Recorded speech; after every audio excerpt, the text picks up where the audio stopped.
everyone, hope you all are fine. Before getting into our subject, first let us examine what is there inside our surroundings. If you take here, we can see board, chart, marker and duster. No matter whether it is living thing or non-living thing, everything is named as matter in science. In this lesson, matter in our surroundings, we are going to see physical nature of matter, characteristics of matter,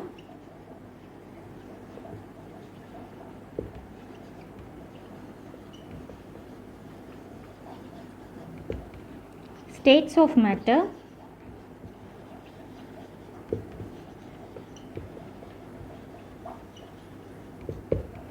can matter change its states,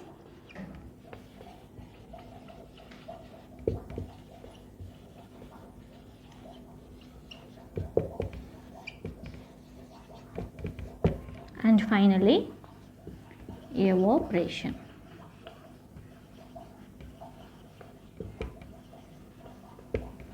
If you see, not only non-living things, even the air we breathe, the food we eat and even a small droplet of water, human beings, animals, plants, everything are considered as matter.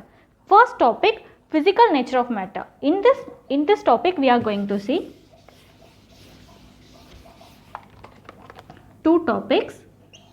One is matter is made up of particles.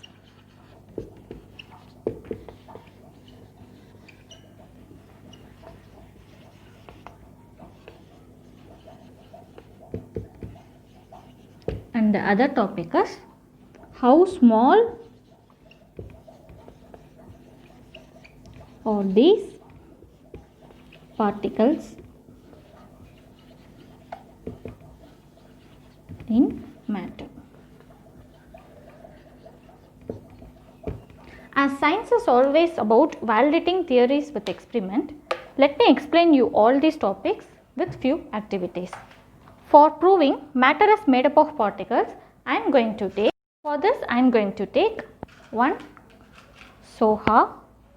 Soha is nothing but javarisi which we use for payasam. Inside this one soha we have these many particles. That is, these many particles are there in just one soha. So, this proves that matter is made up of particles. Then not only this, everything is made up of everything what we call matter, all these are made up of particles. Next we are going to see how small are these particles in matter. For this I am going to take glass of water and I am going to add pinch of potassium permanganate to it.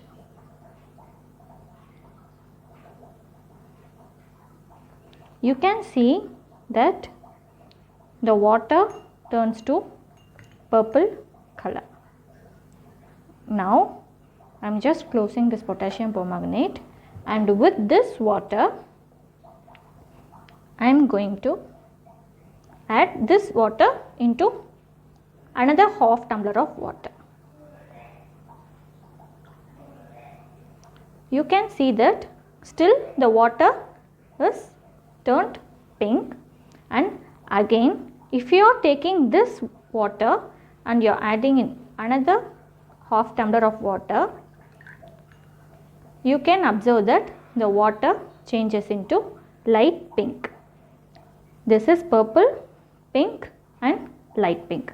You can observe these changes. It means that the potassium permanganate particles are very small, that on repeated dilution it also gives color. So, from this we can prove that how small are the particles in matter. I hope you are clear. Our next topic is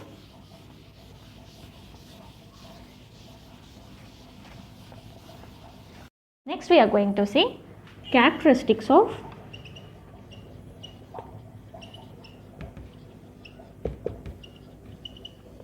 particles of matter. Under this, we are going to see particles of matter have space between them.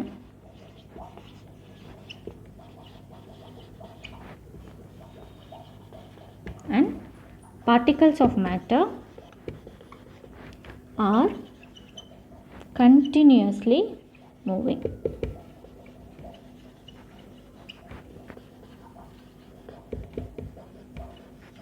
And force of attraction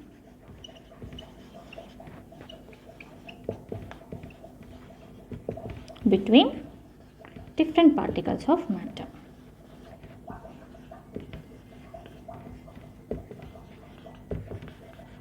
First, to prove that particles of matter have space between them, I am going to take 1 glass of water and salt. If I am going to put the salt inside the water,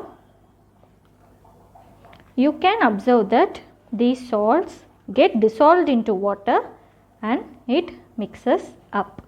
This proves that only if there is a space between the water molecules, the salt can get into that and it can be filled up and it can dissolve. So, this proves that particles of matter have space between them. Next, we are going to see particles of matter are continuously moving. For this, I am going to take cold water in a glass and hot water in another glass. I am going to add potassium permanganate into both this water. If you closely observe, you can see that potassium permanganate in hot water dissolves faster than in the cold water, and you can see those particles are moving and they get mixed up. So, this movement of particles into another particle is due to the kinetic energy between the particles. This kinetic energy is more in the hot water than in the cold water. This states that kinetic energy increases with increase in temperature. Right? Next, we are going to see force of attraction between different particles of matter. For this, I am going to consider this as one matter and the stick as another matter. Now, I am trying to break both this.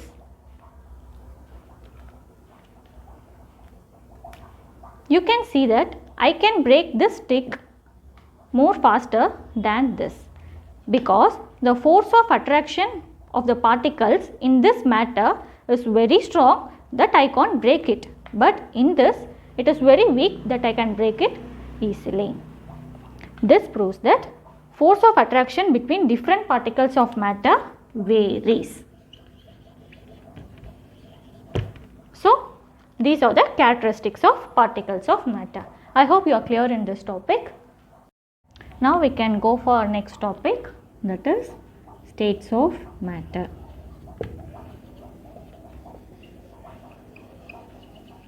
We have nearly 3 states of matter, namely solid, liquid and gas. All the matters which are surrounded by us will be either solid or liquid or gas. In this video, I am going to explain solid with balls, liquid with water and gas with air filled in a balloon.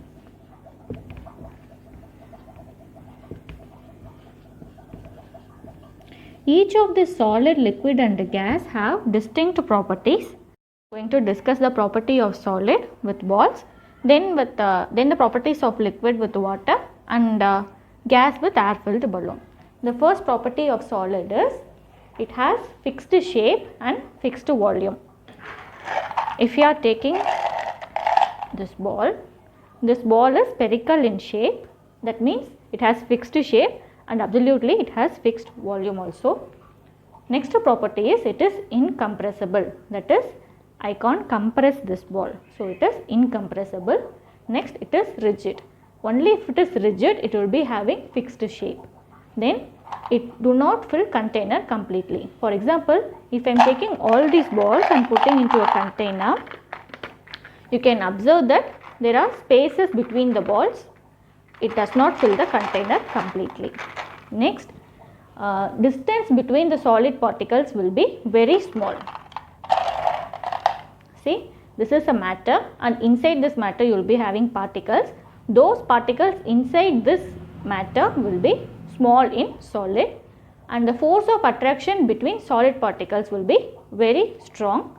Next, kinetic energy of particles will be low.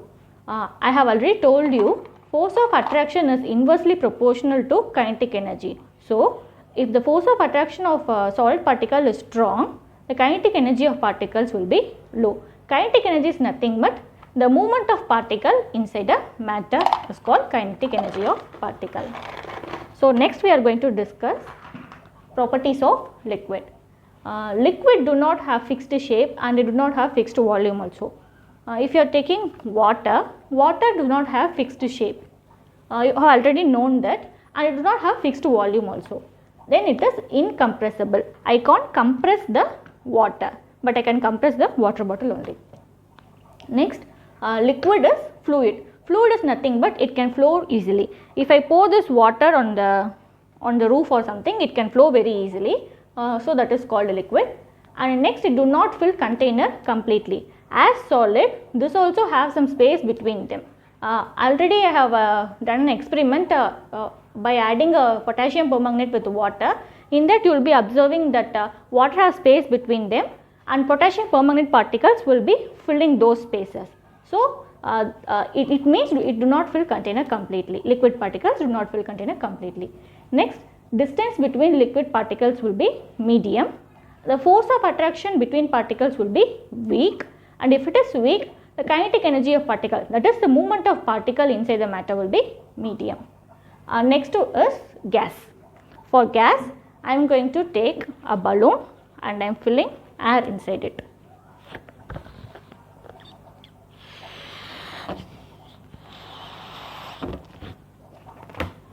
This gas, it has no fixed shape and no fixed volume. Next, it is compressive. Only if it is compressible, I can compress the air inside this balloon. Next, it is fluid. Fluid means the gas can flow very easily.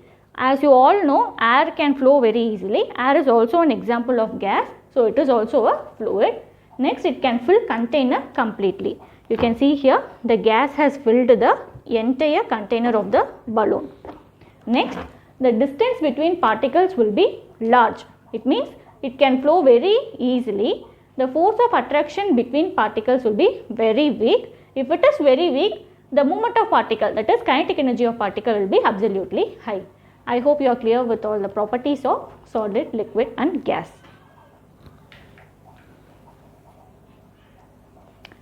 Next, we are going to see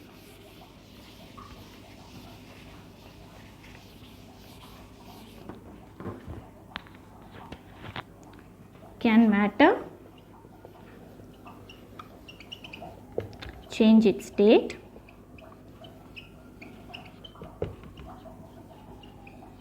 and our final topic will be about evaporation.